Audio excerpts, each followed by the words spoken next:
नमस्कार। स्वागत है आप सभी का अपने YouTube चैनल पे। आज इस वीडियो के अंदर हम चर्चा करने वाले हैं पशु परिचर भर्ती के बारे में। पशु परिचर भर्ती में आप बात करते हो, आपको सबसे ज़्यादा इंतज़ार है इसके परिणाम को लेकर के। साथ ही साथ आप लगातार है वो विभिन्न चैनल पे देखते रहते हो कि इसकी कट ऑफ क्या रहेगी या सेफ स्कोर इसका क्या रहने वाला है। और इसके अलावा जो एक नॉर्मलाइजेशन को लेकर एक जो प्रक्रिया है उसके बारे में आप लगातार है वो जानना चाहते हैं। आज इस वीडियो के अंदर हम इन्हीं बातों पे हम चर्चा करेंगे। चैनल अभी तक सब्सक्राइब नहीं किया तो चैनल सब्सक्राइब जरूर करना।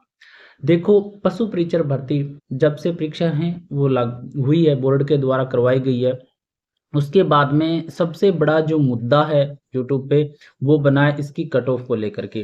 तो देखो, बात ये है, कट ऑफ पे तो हम बाद में जाएंगे, पहले हम इसके रिजल्ट को लेकर के बात करेंगे कि भी आएगा कब। तो देखो, इन 2-3 दिन में तो आप आराम से होली मनाइए। होली के बाद में इसके जो परिणाम की जो प्रोसेस है वो बोर्ड में अच्छे तरीके से शुरू होने वाली है। और बोर्ड अध्यक्ष जी ने 1-2 दिन पहले भी ट्वीट किया है कि इसकी जो ऑफिशियल रिजल्ट डेट है वो है 3 अप्रैल। मैं शुरू से आपको बताता रहा हूँ कि 3 अप्रैल है। जब बोर्ड अध्यक्ष जी ने बोला था कि हम अप्रैल जो मार्च में जारी कर देंगे, तो सभी बोल रहे थे भी कि 14-15 मार्च तक आ जाएगा। अगर आप लगातार मेरे चैनल पे अगर आप वीडियो देखते हैं तो मैंने उस टाइम भी मैंने कहा था कि भाई 3 अप्रैल जो ऑफिशियल डेट है ना, इसी के आसपास आपका परिणाम जारी होगा। आपने अगर लगातार मेरे वीडियो देखें तो तब भी मैंने बताया था कि भाई 3 अप्रैल दे रखा है तो हो सकता है आपका मार्च के अंतिम सप्ताह में परिणाम आए। तो आप देख लेना। अभी तो होली है, होली से पहले तो आना ही नहीं है। उसके बाद में आपका 25 जो मार्च है आपका, उसके बाद में आपका परिणाम है वो आएगा, उससे पहले नहीं आएगा। क्योंकि बोर्ड है, बोर्ड के पास में काफ़ी सारे और भी काम है। अकेला पशु परिचर का परिणाम नहीं है, साथ में थर्ड ग्रेड का जो परिणाम है वो भी है। अलग अलग एग्जाम भी बोर्ड है वो साथ में करवा रहा है। अब बात ये आती है कि परिणाम आप मान के चले कि 25 मार्च के बाद में ही जारी होगा, उससे पहले जारी नहीं होगा। तो आप इत्मीनान से होली मनाएं और अपने परिवार के साथ में एंजॉय करें। ठीक है, रिजल्ट की बात हो जाती है ये। उसके बाद में देखो, हम बात करते हैं एक वो नॉर्मलाइजेशन को लेकर के। आपने देखा है सीईटी का परिणाम, ठीक है। सीईटी आपने 12th बेस भी देखा है और आपने स्नातक स्तर का भी देखा है, ठीक है। ये दोनों आपने हाल फिलहाल में देखे हैं, पीछे की हम जाने देते हैं। इसमें क्या हुआ कि फेरबदल हुआ। स्नातक में आपने देखा 17 नंबर तक का फेरबदल हुआ और 12th लेवल में भी हुआ फेरबदल, अच्छा खासा हुआ। अब बात ये आती है कि फिर पशु परिचर में कितना हो सकता है। देखो, पहला तो इसमें डिफरेंस आता है कि पशु परिचर जो भर्ती है ना, इसमें प्रश्न है वो एक ही नंबर का है, लेकिन सीईटी के अंदर कितने का था, 2 का था। तो ये मान के चलो कि जहां पे 17 नंबर का फर्क पड़ा है, तो वहां पे पशु परिचर भर्ती में मात्र 9 अंक अधिकतम फर्क है वो पड़ सकता है। इसके हिसाब से चलते हो तब मैं ये कह रहा हूँ 9 अंक का मतलब है 9%, जो कि आपको पता है कि बहुत मुश्किल हो जाता है और अधिकतम एक सीमा हो जाती है कि भाई इससे पार नहीं जाएगा, कोई फेरबदल होगा तो। सबसे बड़ी बात तो यहाँ पे ये आ जाती है, क्योंकि सीटी में तो 2 अंक का एक प्रश्न था और इसमें क्या है, 1 नंबर का। तो ज्यादा से ज्यादा फर्क हो सकता है ये 9 का भी माने या आप 8.5 का भी मान सकते हो कि 8.5 से ज्यादा है वो ज्यादा, इससे ज्यादा फेरबदल नहीं होगा। भाई कोई भी शिफ्ट जो सबसे आसान या जिसका एवरेज सबसे ज्यादा है उसके अधिकतम 9 अंक काटे जा सकते हैं, ये आप मान के चले, ठीक है। अब बात आती है कि एवरेज रूप से कितना फर्क है वो पशु परिचर भर्ती में पड़ने वाला है। तो देखो, बात थोड़ी सी तो ये है, देखो आप सत्यता को एक बार माने कि पशु परिचर भर्ती में आपको पता है कि 10th लेवल का जो पेपर है वो आया था और विभिन्न शिफ्ट के अंदर करवाया गया। 6 शिफ्टों में पेपर करवाया जाना भी एक बड़ी बात है। पहले आप जाओ पीछे, पटवारी भर्ती में 21 नंबर 22 नंबर तक का फर्क पड़ा था, ठीक है। नंबर का बता रहा हूं मैं, ठीक है, 21-22 नंबर का फर्क पड़ा था। तो देखो वहां पे भी 1 नंबर का प्रश्न नहीं था, ठीक है, 2.25 के लगभग नंबर था उस टाइम। तो वो भी आप नजर रखते हो तो यहीं पे आके रुकती है कि 9 या 10 अंक अधिकतम फर्क पड़ने की संभावना रहती है पशु परिसर भर्ती में। अब आप बात करते हो कि भाई आप सभी को जानना होता है क्योंकि आपने अलग अलग शिफ्ट में पेपर है वो दिए हैं और आप गौर करते हो तो आप सबसे ज्यादा कमेंट और सबसे ज्यादा जिनको क्यूरियोसिटी है जानने की वो रहते हैं, एक तो 4th शिफ्ट वाले बच्चे ज्यादा रहते हैं, ठीक है। 4th शिफ्ट वाले हैं, 1-2 शिफ्ट और भी हैं, और सभी ने जब पेपर हो के आ गए थे सभी ने, तो ये माना था कि सभी ने चर्चा की थी कि जो 4th शिफ्ट है वो आसान थी।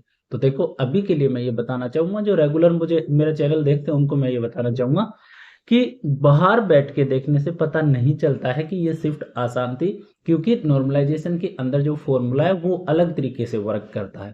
पेपर आसान दिखने से पेपर आसान नहीं माना जाता है, ठीक है। दूसरी बात, एग्जाम हॉल में बैठा बच्चा क्या करके आया है उस टाइम पेपर का स्तर देखा जाता है, ना कि बाहर आने के बाद में। तो थोड़ी सी तो बात ये भी ये हो जाती है। अब अभी तक कोई भी पारी को आसान या हार्ड नहीं कह सकते बाहर बैठ करके, क्योंकि आप आंकड़ों की बात करते हो, आप लगातार देखते रहते हो, आपके दिमाग में भी एक प्रेशर रहता है कि भी इस शिफ्ट के इतने इतने नंबर आ रहे हैं, उस शिफ्ट के तो नहीं है, मेरी शिफ्ट के तो कट जाएंगे। तो देखो एक गौर करना, आप एक सीक्वेंस देखना, आप एक ही बच्चा विभिन्न चैनल पे कमेंट कर रहा है, वही उसी बच्चे के नंबर आपको दिख रहे हैं, अधिकतम जो नंबर है ना, अब जिन बच्चों के 120 से ज्यादा नंबर है वो अलग अलग चैनल पे कमेंट कर रहा है, आप उन सबको ऐड कर रहे हो, आप सबको उनको गिन रहे हो, आप बच्चा तो वही है। तो आप इस चीज को समझे कि जो रिजल्ट आएगा, जो डेटा बोर्ड देगा, उसके बाद में आपको पता चलेगा कि भी इस शिफ्ट का एवरेज है वो कम था या ज़्यादा था। अटेंडेंस भी इसमें वर्क करती है, जिसके अंदर ज़्यादा अटेंडेंस होगी उस शिफ्ट का एवरेज भी कम आता है, क्योंकि बच्चे ज़्यादा हो गए, बच्चे ज़्यादा हो जाएंगे तो एवरेज भी कम आता है, और एवरेज कम आने का मतलब ये है कि उस शिफ्ट के नंबर कटने की संभावना क्या रहती है, कम रहती है, मिलने की संभावना ज़्यादा हो जाती है, ठीक है। तो अभी मत मानना कि कोई भी शिफ्ट के जो नंबर है वो बोर्ड है वो इस आधार पे काट लेगा, वो आपको पता चलेगा बोर्ड के द्वारा परिणाम जारी करने पर, क्योंकि उनके पास में सारे के सारे डेटा है। रियलिटी देखो ये है, ना मुझे पता है ना किसी और को पता है। आगे बात नॉर्मलाइजेशन पे, क्योंकि आप सभी लगातार विभिन्न चैनल पे देखते रहते हो, तो मैंने ये समझा कि आपको ये बात है वो मैं बता देता हूँ। इसके अलावा पशु परीक्षक भर्ती की आप बात करते हो, पद 499 है वो बढ़ गए थे, 499 पद बढ़ गए थे। उसके बाद में आपको पता है कि परिणाम भी अच्छे खासे पदों पे आना है। अब 2 गुना परिणाम है वो बोर्ड जारी करेगा। कितना परिणाम जारी करेगा? 2 गुना परिणाम जारी करेगा, और इसका बाद में क्या करवाएगा? डीवी करवाएगा। डीवी का मतलब क्या है? दस्तावेज सत्यापन करवाएगा। पिछले दिनों में या पिछले साल के बाद में आप बात करते हो तो बोर्ड ने एक परिपाटी चेंज की है कि जो दस्तावेज सत्यापन है वो विभाग से ही करवा रहा है, कि अलग अलग जो भी विभाग की भर्ती है वो विभाग करवाए। तो वो विभाग करवाएगा आपका, तो विभाग डीवी करवाएगा, तो उसमें जो भी आपको डॉक्यूमेंट चाहिए, ठीक है, जो भी आपको डॉक्यूमेंट चाहिए, चाहे वो आप शपथ पत्र की आप बात करते हो, चाहे आप अपने डॉक्यूमेंट की आप बात करते हो, वो सारे के सारे सभी डॉक्यूमेंट विद जो आपकी चेकलिस्ट वगैरह होती है उसमें भरना होता है, वो हमारे चैनल पे आपको मिल जाएगी। हम आराम से आपको बता देंगे, कोई परेशानी नहीं आएगी, ठीक है। अब आराम से एक बार आप होली मनाइए, परिणाम है वो 10-12 दिन में आ जाएगा। एक बार के लिए किसी की बात सुन करके तनाव की स्थिति में ना आए, ठीक है। इसके अलावा जो सेफ स्कोर वाली बात है कि भाई सेफ स्कोर कितना रहेगा, तो सेफ स्कोर देखो, अब देखो बताना ठीक भी नहीं है, क्योंकि रिजल्ट आ जाएगा अब तो रिजल्ट आ जाएगा, और आप 120 से प्लस वाला जो आप स्कोर देखते रहते हो ना इधर उधर, और आप सब साथी में से बोलते भी रहते हो कि इससे ज़्यादा कट ऑफ चली जाएगी, तो देखो 120 जो आप देख रहे हो उतने बच्चे भी नहीं है, ठीक है। क्योंकि यही रहता है कि एक ही तरह का बच्चा है वो लगातार अलग अलग जगह पे कमेंट करता रहता है, इस वजह से वो हाईलाइट ज़्यादा होता है।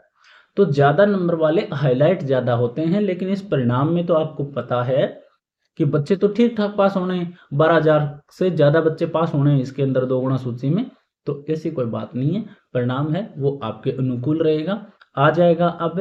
और कट ऑफ है वो हमने बताई थी, जनरल कैटेगरी की हमने बताई थी अधिकतम, हमने ये बताया था कि भाई 120 से ज़्यादा है वो नहीं जाएगी। 2 गुना सूची की मैंने बताई थी, 120 से ज़्यादा जनरल कैटेगरी की नहीं जाएगी। ओबीसी की हमने बताया था कि 117 से ज़्यादा है वो 2 गुना सूची की जो कट ऑफ है वो नहीं जाएगी। देख लेना आप चैनल पे, जनरल की हमने बताई थी कि 120 से ज़्यादा नहीं जाएगी, अधिकतम सीमा में बता रहा हूँ, 5 का आप गैप कर सकते हो, ठीक है। मैंने अधिकतम ये बताया था कि भाई 120 से ज़्यादा नहीं जाएगी, और मैंने ओबीसी के लिए मैंने बताया था कि भाई 117 से ज़्यादा हर हाल में 2 गुना का जो लिस्ट है वो नहीं रहेगी। उसके अलावा मैंने ईडब्ल्यूएस और एमबीसी को मैंने लगभग बताया था कि 115 से ज़्यादा दोगुना का जो आपका कट ऑफ है वो नहीं जाएगा। आप देख लेना, चैनल पे मेरा वीडियो पड़ा है। और आप एक गौर भी करना है इस बात पे, जो मेरा कट ऑफ का वीडियो जो सबसे ज़्यादा चला था, लगभग मेरे ख्याल से 50,000 के करीब जो इसमें व्यू आए हैं, उसमें मैंने जो कट ऑफ बताई है उसको आप मैच करना। कोई भी कोचिंग ने अगर कट ऑफ का वीडियो डाला है तो मैंने जो वो वीडियो डाला ना, उसके बाद में सभी ने वो कट ऑफ बताई है जो मैंने ये बताई थी, उसमें आप देख लेना, ठीक है। उसके बाद में मैंने ये भी बताया जो पद कम होने के बाद में भी मैंने कट ऑफ बताई है, ठीक है। ये मैं अधिकतम सीमा बता रहा हूँ, क्योंकि इससे ज़्यादा नहीं जाने वाली है। तो आप आराम से होली मनाएं, रिजल्ट अब आ जाएगा। देखो ज़्यादा चर्चाएं ठीक भी नहीं कट ऑफ पे, क्योंकि काफ़ी सारे वीडियो आपने देख लिए हैं, आप लगातार लाइव सेशन में विभिन्न चैनलों पे जुड़ते रहते हो, तो अपने दिमाग को ज़्यादा न खर्च करके 10 एक दिन आप आराम से फ्रेश मूड से आराम से आप अपने दिन है वो व्यतीत करें, और साथ साथ में और अन्य एग्जाम्स की भी आप तैयारी करें, ठीक है। चैनल को सब्सक्राइब नहीं किया है तो चैनल को सब्सक्राइब जरूर करें। आपको महत्वपूर्ण अपडेट हमारे चैनल पे हम आपको लगातार देते रहेंगे। आज के लिए इतना ही, धन्यवाद।